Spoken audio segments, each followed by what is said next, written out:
15 високи полициски функционери работеле спротивно на законот, селективно издавале дозволи за поседување оружје и фатени се со докази. Остануваат без работа, а ќе се гонати кривично. Ова го вели првиот човек на полицијата, Панче Тошковски. Информира дека по извршена темелна истрага и ревизија на постапките биле констатирани повеќе од 5000 предмети заглавени во ФИОКа, затоа што селективно се постапувало само за предмети каде што интерес имал конкретен полициски функционер да даде или да не даде наредба за постапување. Во голем број предмети, апликанти кои не исполнувале услови согласно закон, сепак добивале дозвола од МВР.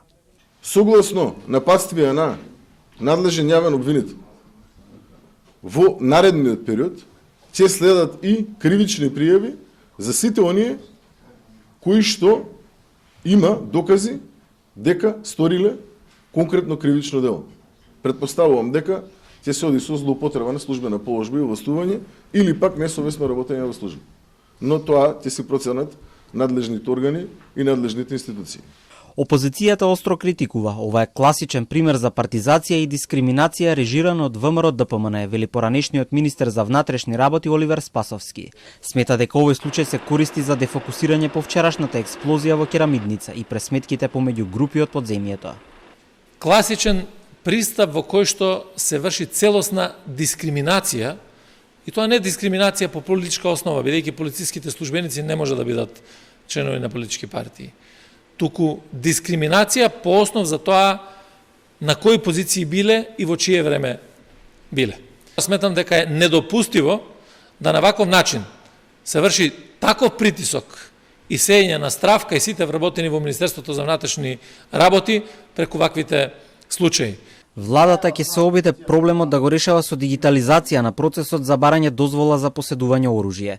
Министрите Тошковски и Андоновски презентираа дигитална алатка, каде што може онлайн да се аплицира за дозвола за оружје.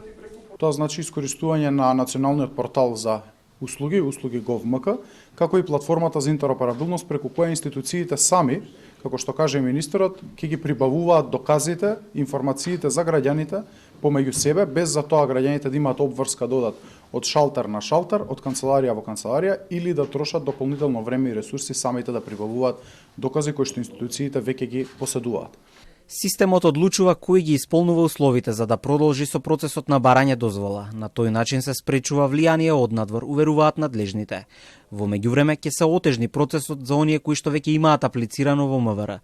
Нивните поднесени апликации ќе бидат дел од доказниот материјал во кривична постапка, вели министерот Тошковски.